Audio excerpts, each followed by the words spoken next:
Hey, what's going on everyone? It's Keith with the Tulsa Moto Club, and today we're going to build a motorcycle workbench.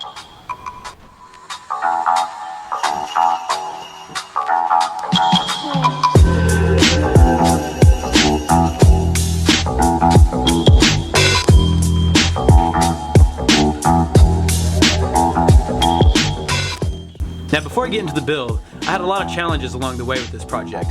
A lot of broken drill bits, screw tips, dead batteries, super cold weather, and things like that, so it took me a couple days to complete it. But nonetheless, let's jump right into it.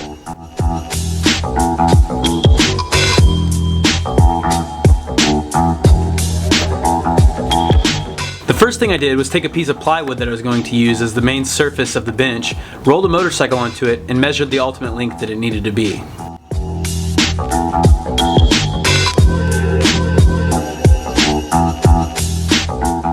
Next, I cut that piece to length, and then I repeated the cut on another piece of plywood to use as the bottom of the workbench. I also measured and cut all the pieces I was going to use as the frame of the workbench too, out of 2x4s.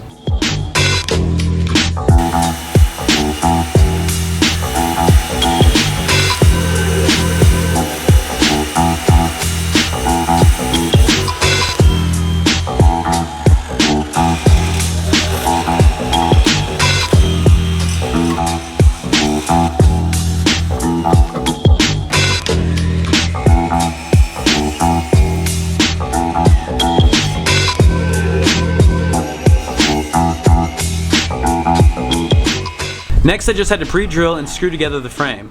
At this point, my camera battery died though, and I had to continue the next day. So the next day I finished both the top and bottom pieces. To do so, I attached the plywood to the frame using clamps and then screwed it all together.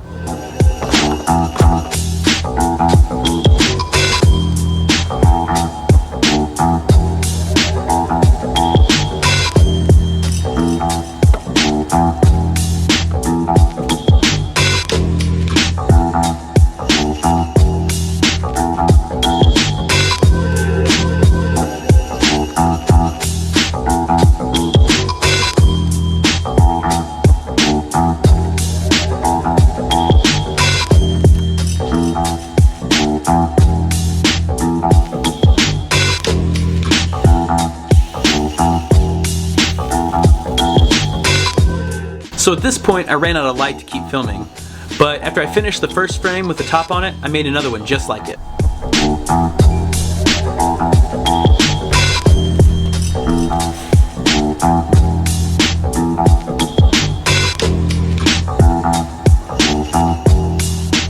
So now it's a few days later, like 50 degrees warmer, and I got a different outfit on, but it's time to finish the bench.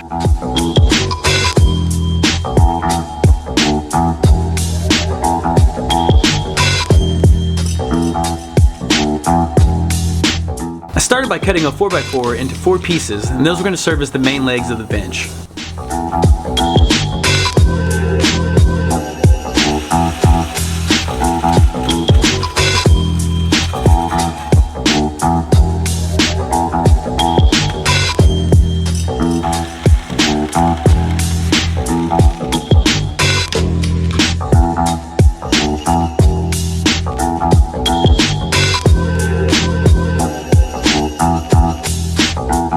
Next, I clamped all 4 legs into place and secured them to the base using screws.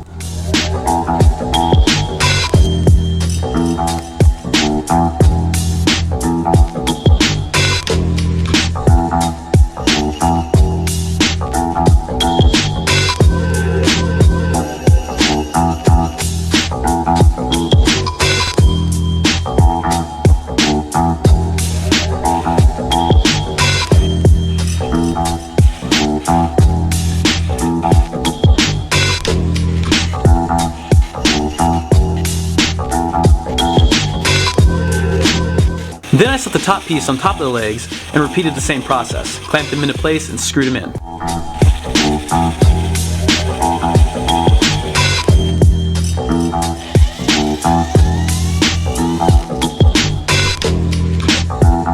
So once all the legs were attached, I still decided that it needed a little bit more support in the middle. So I cut a 2x4 to the same length as the legs and attached it in the middle of the workbench on both sides of it. Unfortunately, the screws that I were using were a little too long, so I had to use an angle grinder and trim those off after I got everything attached. Now at this point, the main structure of the workbench is complete. All that's left to do now is to add a wheel chock, which I just got a cheap one from Harbor Freight, and attach some casters and some anchors that I can use to strap down any bike that may be on the workbench at any time. So next, I just marked all the holes for the casters that needed to be drilled them, and attached the casters just using some nuts, bolts, and washers.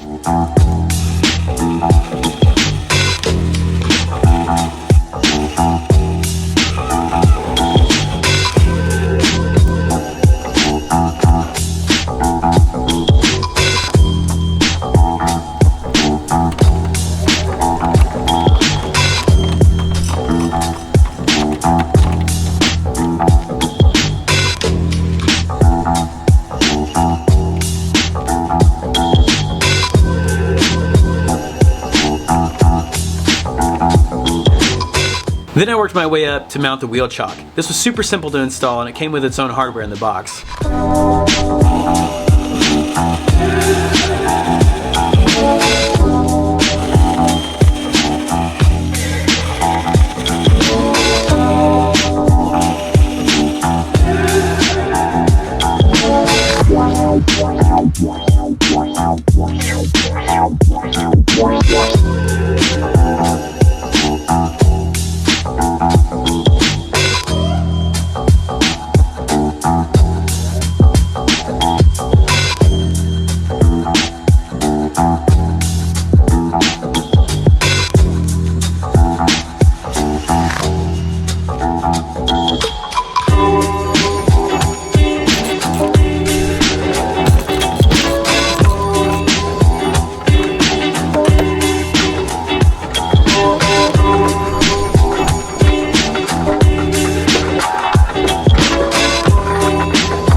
So now the final thing to do is just to attach the anchors onto the bench.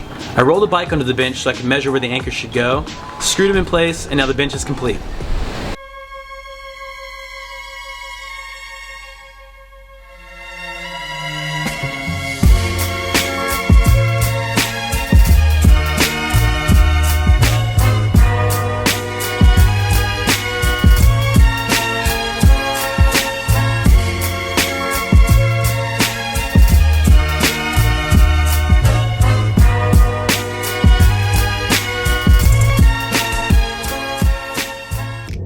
Now I know I wasn't super detailed on all the cuts and things that I used in this build, but there's two reasons for that.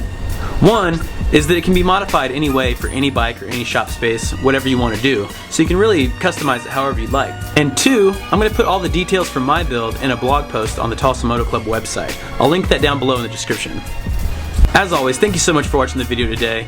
If you liked it and you're a subscriber, make sure you hit the thumbs up button, and if you're new to the channel, make sure you do subscribe so you don't miss out on any videos I put out in the future. Also, here are a couple other videos I think you might enjoy. And again, thank you for watching. Later.